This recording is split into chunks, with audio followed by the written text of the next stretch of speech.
بسم اللہ الرحمن الرحیم۔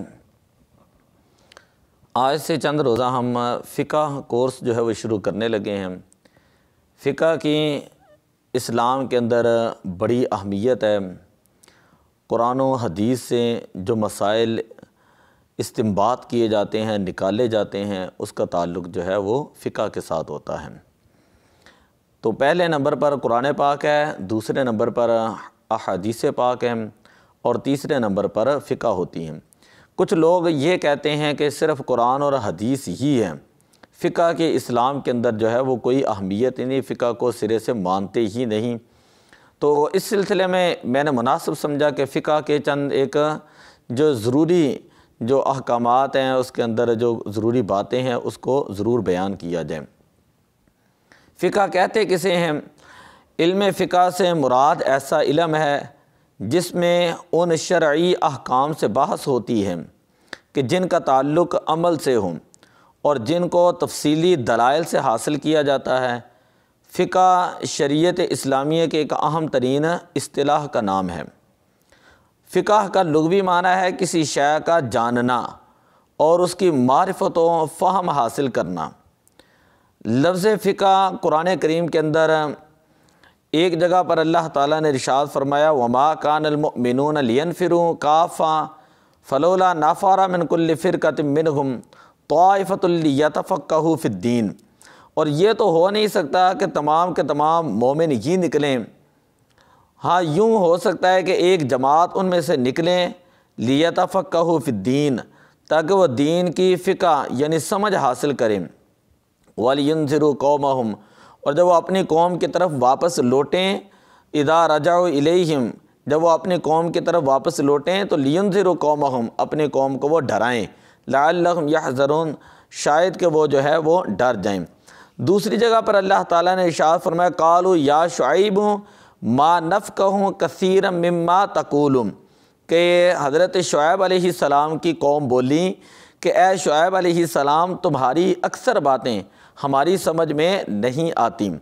ایک جگہ پر اللہ تعالیٰ نے ارشاد فرمایا قل کل من عند اللہ فما لہؤلاء القوم لا یکادون یفقہون قولا، کہ آپ فرما دیجئے کہ حقیقتاً سب کچھ اللہ ہی کی طرف سے ہیں، بس اس قوم کو کیا ہو گیا ہے کہ یہ کوئی بات سمجھنے کے قریب ہی نہیں آتے۔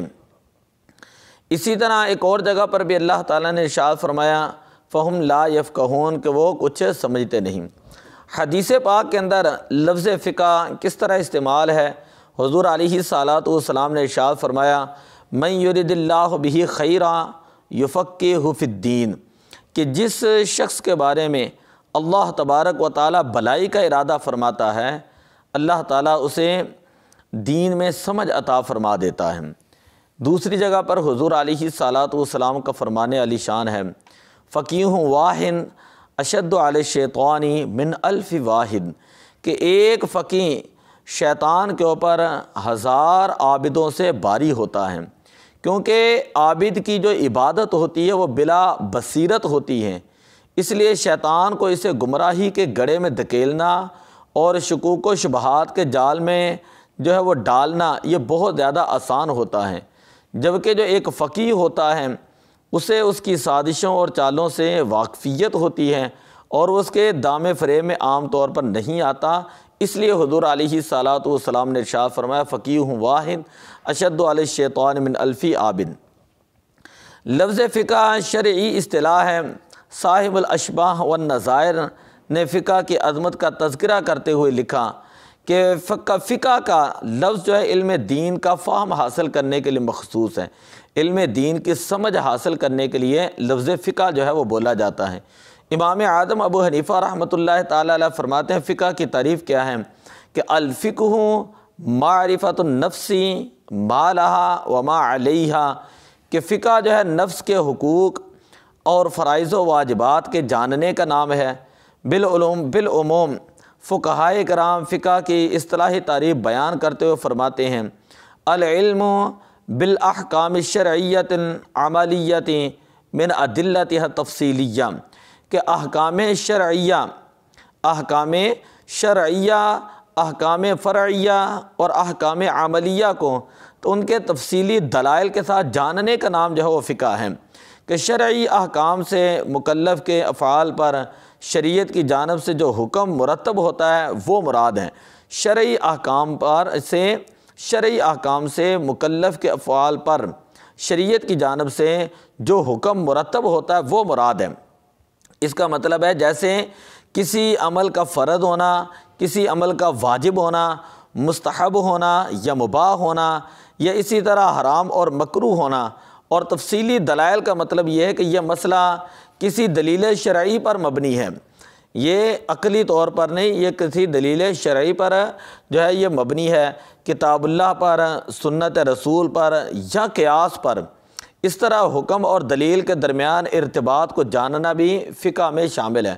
علامہ ابن خلدون نے فقہ کی تعریف کے اندر لکھا کہ افعال مکلفین کی بابت اس حیثیت سے احکام الہیہ کے جاننے کا نام فقہ ہے کہ وہ واجب ہیں یا وہ حرام ہیں یا وہ مستحب ہیں یا مباح ہیں یا مکروہ ہیں۔ تو ان تمام تعریفات سے ہمیں یہ پتہ چلا کہ فقہ اسلامی سے مراد ایسا فہم ہے کہ جس کے ذریعے کوئی انسان قرآن و حدیث کے معنی اور اشارات کا جو ہے وہ علم حاصل کرتا ہے، اور احکامات کے مخصوص دلائل کے ذریعے اس انسان کو اس کی معرفت حاصل ہوتی ہے۔ جیسے نماز کی فرضیت کا علم ہمیں اقیم الصلاۃ کے ذریعے حاصل ہوا، زکوٰۃ کی فرضیت کا علم ہمیں آت الزکاۃ کے ذریعے جو وہ حاصل ہوا۔ علم فقہ کا موضوع کیا ہے؟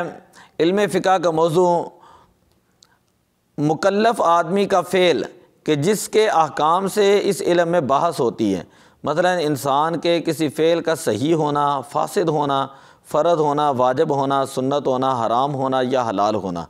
اور علم فقہ کی غرض یہ ہے کہ سعادت دارین، اور علم فقہ کے ذریعے شرعی احکام کے مطابق عمل کی قدرت حاصل کرنا۔ تو عام طور پر فقہ جو ہے وہ جو فقیہ ہوتا ہے وہ قانون کا مطالعہ کرتا ہے، ایک لاجک کا مطالعہ کرتا ہے، یا دوسری صورت میں اب یہ کہیں کہ قانون سے متعلق کوئی رائے تیار کرتا ہے جو بعد میں صلح اور مشاورت کے کام دیتی ہے یا نیا قانون نافذ کرنے میں وہ کام آتی ہے۔ تو فقہ کی اہمیت جو ہے وہ قرآن پاک کے اندر بھی آپ نے سنی، احادیث پاک کے اندر بھی آپ نے سنی۔ اس سے آگے کے ہم سبق کے اندر یہ بتائیں گے کہ فقہ کی ضرورت کیا ہے۔ یعنی ابھی تک تو آپ نے یہ سنا کہ قرآن کے اندر فقہ کا ذکر ہے، احادیث پاک کے اندر فقہ کا ذکر ہے۔ اگلے سبق کے اندر ہم پڑھائیں گے کہ ضرورت فقہ کی ضرورت و اہمیت کیا ہے۔ تو دعا اللہ تعالی ہمیں اس کورس کو جو ہے وہ صحیح طریقے سے سمجھنے کی توفیق عطا فرمائے۔ الصلاۃ والسلام علیک یا رسول اللہ وعلی آلک واصحابک یا حبیب اللہ۔